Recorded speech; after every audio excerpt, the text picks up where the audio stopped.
Hello students, welcome to my channel. As first of all, I want to thank you all of you to subscribe me. मेरे 100 से ऊपर subscribers हो गए हैं, तो उसके लिए बहुत बहुत बहुत शुक्रिया आप सबका।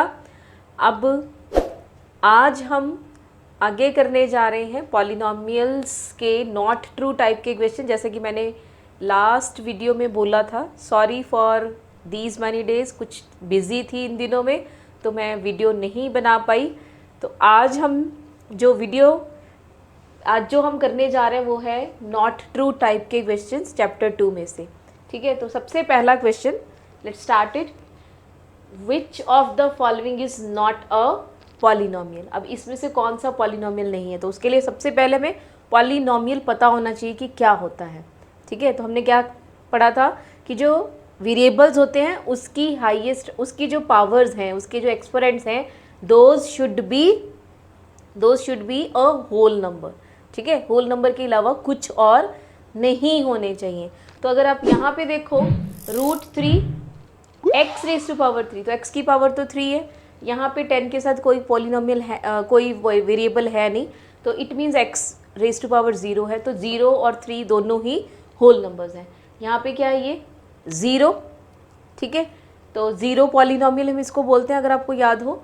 और ये क्या है, एक कांस्टेंट पॉलिनोमियल। तो ये तीनों तो आ गए जी हमारे पॉलिनोमियल्स।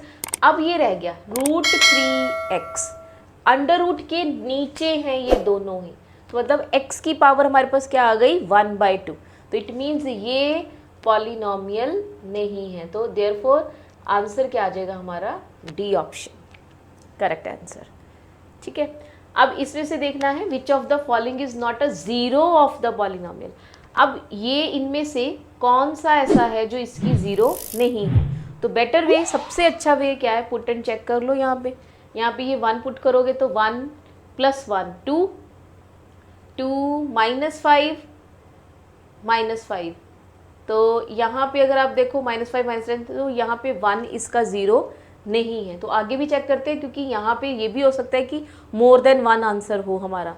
ठीक है, तो ए ऑप्शन तो हमारा करेक्ट आ गया। इसके अलावा चेक करते हैं -1, तो ये आ गया -1, ये आ गया +1, ये तो कट गया, ये +5, ये -5, ये भी कट गया। ठीक है, पुट कर रही हूँ मैं इसमें। सो यहाँ पे ये बनेगा -1, ये बनेगा +1, ये +5, ये -5। तो ये तो सेटिस्फाई कर गया उसको, तो इट मीन्स ये तो इसकी ज़ीरो है। अब चेक करते हैं 2, ये बना 2³ मीन्स 8 + 4 -10 -5। तो ये भी अगर आप ध्यान से देखो तो ये भी ज़ीरो नहीं है, क्योंकि 12 है और ये 15 बन रहा है। अब -2 चेक करें, -2 मीन्स -8 देन +4 देन +10 -5। तो यहाँ पे ये भी इसका ज़ीरो नहीं है। तो यहाँ पे जो करेक्ट आंसर्स हैं वो हमारे 3 हो गए, A, C और D। ठीक है, A, C और D। तो eight a time more than 1 answer भी करेक्ट हो सकता है, तो आपको चेक करना पड़ेगा। ठीक है, वैसे मोस्ट प्रोबेबली CPSE ऐसा क्वेश्चन नहीं देगी आपको जिसमें आपको मोर देन 1 आंसर करेक्ट आ जाए। ठीक है, तो आगे देखते हैं। The product of the zeros of the polynomial is not equal to. अब इसमें से प्रोडक्ट ऑफ द जीरोस की बात कर रहा है। प्रोडक्ट ऑफ द जीरोस का मतलब क्या बात कर रहा है, अगर अल्फा बीटा गामा 3 जीरोस हैं, तो मतलब अल्फा बीटा इंटू गामा की बात कर रहा है। तो अब हमने ये क्यूबिक पॉलिनोमियल है। अगर आपको याद हो, जब हमने एक्सप्लेनेशन करी थी, कॉन्सेप्ट करा था, तब हमने देखा था कि alpha into beta into gamma, अगर मैं इसको कंपेयर करूँ ax³ + bx² + cx + d के साथ, तो जो प्रोडक्ट आता है वो क्या होता है, -d/a। तो ये होगा -d/a, इट मीन्स -6/1। तो आंसर क्या आ गया, 6। तो इट मीन्स ये ऑप्शन हमारी आंसर है, C option is the answer. ठीक है, अब यहाँ पे which of the following is not the graph of the quadratic polynomial. अब क्वाड्रेटिक पॉलिनोमियल के ग्राफ्स भी हमने पढ़े थे, ज्योमेट्रिकल इंटरप्रिटेशन पढ़ी थी हमने क्वाड्रेटिक पॉलिनोमियल्स की। तो यहाँ पे जो भी ग्राफ 2 प्लेसेस पे इंटरसेक्ट करेगा वो क्वाड्रेटिक पॉलिनोमियल का ग्राफ है। और हमने ये पढ़ा था, ये कहना ठीक नहीं है, ये कहना ज़्यादा ठीक है, जो भी ग्राफ पैराबोलिक होगा, ठीक है, पैराबोलिक। तो यहाँ पे अगर आप देखो तो ये पैराबोलिक है, ठीक है, तो इट मीन्स ये तो हमारा पॉलिनोमियल, क्वाड्रेटिक पॉलिनोमियल हो गया। ये भी पैराबोला है तो इट मीन्स ये भी क्वाड्रेटिक पॉलिनोमियल है।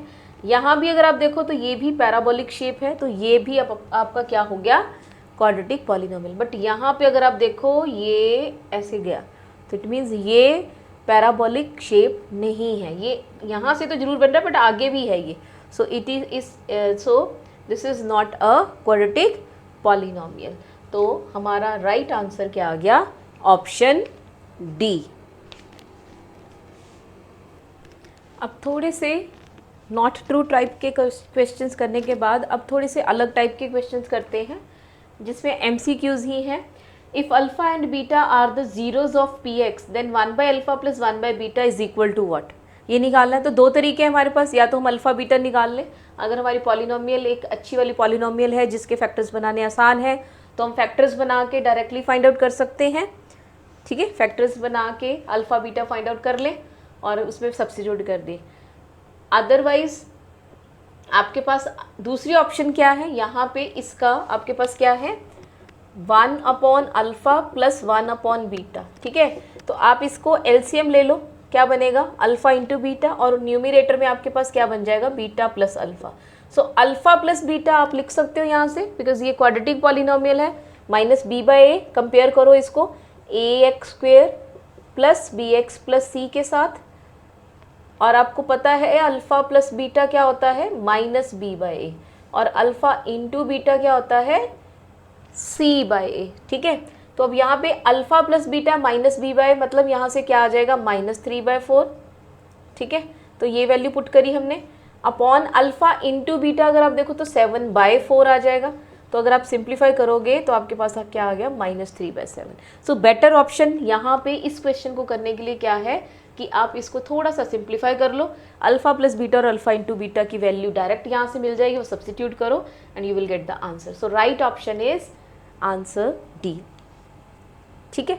इसके बाद next question, if one of the zero of the polynomial, ये आपकी एक पॉलिनोमियल गिवन है, is reciprocal of the other, मतलब एक जीरो दूसरे की रेसिप्रोकल है, इट मीन्स अगर एक 2 है तो दूसरा क्या हो गया, 1/2, अगर एक 3 है तो एक 1/3 हो जाएगा, अगर एक 2/3 है तो दूसरा 2/3, एक 2/3 है तो दूसरा 3/2 हो जाएगा, उल्टा हो जाएगा उसका।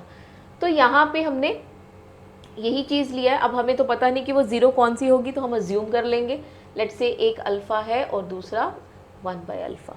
तो अब यहाँ से हम क्या क्या चीज़ लिख सकते हैं वो चेक करते हैं। अगर आप ध्यान से देखो, सम लिखना ज़्यादा बेनिफिशियल नहीं है, क्योंकि अल्फ़ा प्लस 1/अल्फ़ा और के भी इन्वॉल्व हो जाएगा, अल्फ़ा भी नोन नहीं है, 1/अल्फ़ा भी नोन नहीं है, इट मीन्स तो हमारे पास के भी अननोन है।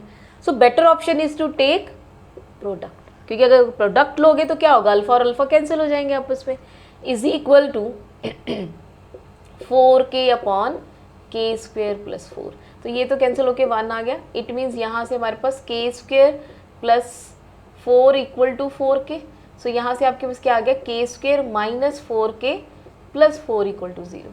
अब यहाँ से हमने k की वैल्यू चेक करनी है, तो एक तो ऑप्शन है कि आप इसको सॉल्व कर लो, क्वाड्रेटिक इक्वेशन बन गई आपकी, ठीक है, एक तो ऑप्शन ये है। दूसरी ऑप्शन आपके पास क्या है, आप ये पुट करके चेक कर लो इसमें से कौन सा k को सेटिस्फाई कर रहा है। अगर आप k की वैल्यू 2 पुट करो, यहाँ पे 2 पुट करोगे तो 4 - 8, सो क्या आया, 4 - 8 + 4 0 आ गया।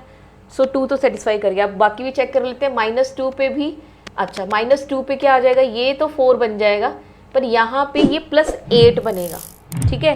तो ये ऑप्शन तो करेक्ट नहीं है, अभी तक तो A option he I, C option 1। सो क्या आ जाएगा, 1 - 4 + 4, ये भी नहीं सेटिस्फाई करा, -1 ये बन जाएगा 1 + 4, ये भी नहीं सेटिस्फाई करा। तो अल्टीमेटली आंसर हमारा क्या बन गया, ऑप्शन ए, ठीक है। ऊपर इंस्ट्रक्शंस में ज़रूर ये पढ़ लेना कि एक से ज़्यादा आंसर्स पॉसिबल हैं या नहीं, तभी और किसी को चेक करना। अदरवाइज़ अगर आपको एक आंसर मिल जाता है तो आपको बाकी चेक करने की ज़रूरत नहीं है, ठीक है। अब इसके बाद आ जाइए लास्ट क्वेश्चन पे, if 2 of the zeros of the cubic polynomial are each equal to 0, दो जीरोस क्या हो गई, ज़ीरो हो गई, मतलब अल्फ़ा भी ज़ीरो हो गया, बीटा भी ज़ीरो हो गया. So what he said then third zero is, अब थर्ड ज़ीरो लिखना है. ये आपकी क्यूबिक पॉलिनोमियल है, ठीक है. तो क्यूबिक पॉलिनोमियल है तो आप यहाँ पे क्या क्या लिख सकते हो, sum of the zeros, product of the zeros, sum taken two at a time, ये भी लिख सकते हैं. अब इसमें से हेल्प कौन करेगा, अगर दो ज़ीरोस ज़ीरो हैं तो क्या हेल्प करेगा हमें, sum taken two at a time, product, या फिर क्या हेल्प करेगा मुझे यहाँ पे, सोचो, आंसर्स देख के सोचो, क्या हेल्प करेगा, very right, sum of the zeros. तो लेट्स से गामा इसका थर्ड ज़ीरो है, तो alpha plus beta plus gamma we can write here, क्या आ जाएगा, माइनस बी बाय ए. अब ये दोनों तो ज़ीरो हो गए, इट मीन्स गामा क्या आ गया, माइनस बी बाय ए, तो यही तो चाहिए था. So answer is minus B by A. So hopefully आपको ये बहुत अच्छे से समझ आए होंगे कुछ MCQs. अब हम नेक्स्ट वीडियो में चैप्टर 3 की एक्सप्लेनेशन पढ़ेंगे, उसके बारे में डीपली स्टडी करेंगे कि चैप्टर 3 को कैसे डील करना है, उसकी कॉन्सेप्ट बिल्डिंग करेंगे सबसे पहले, फिर हम उस पर बेस्ड कुछ असर्शन रीज़न, कुछ केस स्टडी प्रॉब्लम्स और कुछ MCQs करेंगे डिफरेंट टाइप के, ठीक है. सो तब तक के लिए happy mathematics, thank you all of you.